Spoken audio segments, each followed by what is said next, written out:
तो नमस्कार, स्वागत है आपके अपने चैनल वेज नॉन वेज में। आज हम लेकर आए हैं आपके लिए मुनगा भाजी। जो मुनगा भाजी देखिए हम ताज़ा घर से तोड़ लिए हैं।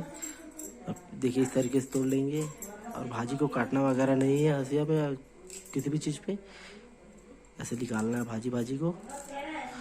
और बाकी ये वाला जो हिस्सा है, ये जो हिस्सा है इसको हम और इसका कुछ बनाएंगे तो इसको मैं आपको बाद में दिखाऊंगा। इसको हम रख लेंगे, इसको रख दीजिएगा, ठीक है। इसको हम दूसरा सब्जी बनाएंगे, उसका भी सब्जी बनता है। हमारे छत्तीसगढ़ में भाजी का हर एक पार्ट अलग अलग सब्जी बनता है, तो हम उसको बनाएंगे। पहले इसको साफ़ कर लेते हैं। इस तरीके से हम पूरा इसको साफ़ कर लेंगे, भाजी को अलग निकाल के। देखिए हमारे भाजी को हम धो लिए हैं, ऐसे काटना वगैरह कुछ नहीं है। और इसके लिए हम ले लिए हैं 100 ग्राम। हम देखिए वो पहले से भिगा कर रखे हैं मसूर।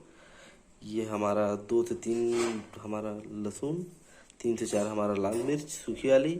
अब चलते हैं, हम इसे बघार लेते हैं। ये हमारा कढ़ाई रेडी हो चुका है। हमारा हम सरसों का तेल ले लेंगे अब 2 चम्मच। भाजी बनाने में कोई विशेष चीज़ नहीं रहता, बस बनाने का तरीका होता है। हम छत्तीसगढ़ में जैसे बनता है उस तरीके से बताते हैं, और हम जो बनाते हैं वो आपको दिखाते हैं। अब डाल देंगे हम इसमें लहसुन, अब इसे लाल से होते तक अच्छे से भून देंगे।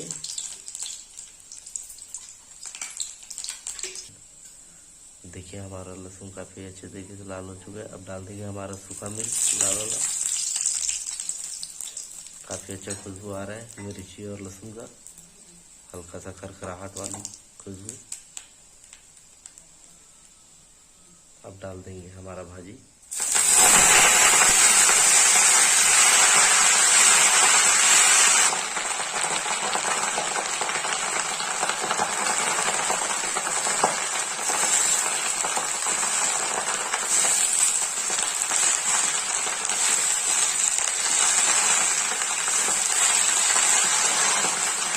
इसी तरीके से चम्मच चलाते रहना है ताकि हमारा भाजी नीचे चिपके बस कढ़ाई में।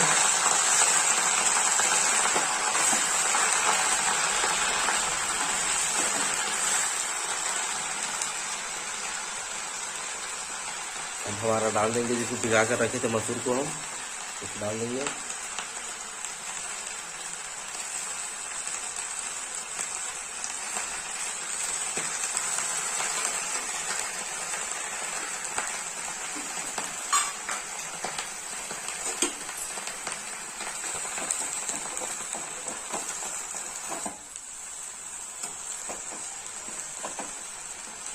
देखिए हम ढक्कन लगा के पकने देंगे और बीच बीच में हम चम्मच चला के देखेंगे इसे। हम चेक कर लेते हैं हमारा भाजी का सर। और जब भी आप भाजी बनाएं तो आप धीमी आंच पे ही बनाएं ताकि भाजी अच्छे तरीके से पके। आप आग को तेज रखेंगे तो भाजी जल जाएगा ऊपर नीचे से और पकेगा नहीं। अब डाल देंगे हम स्वाद अनुसार नमक।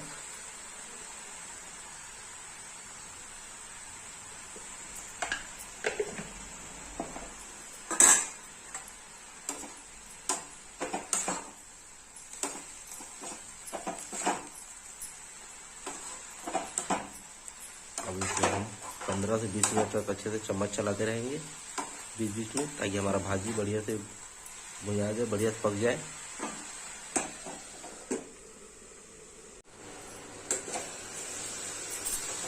देखिए हमारा भाजी का कलर चेंज हो चुका है।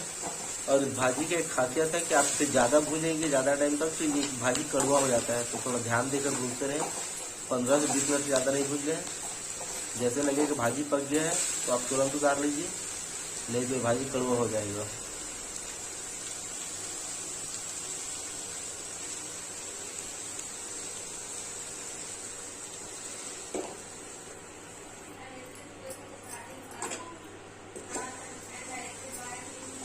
देखिए बिल्कुल हमारा भाजी का कलर चेंज हो गया, मतलब हमारा भाजी पक चुका है। जब पसंद आया तो लाइक करें, सब्सक्राइब करें, शेयर करें, कमेंट करके जरूर बताएं कि आपको वीडियो कैसा लगा। धन्यवाद। और भी हम अच्छी वीडियो लेकर आएंगे आपके लिए।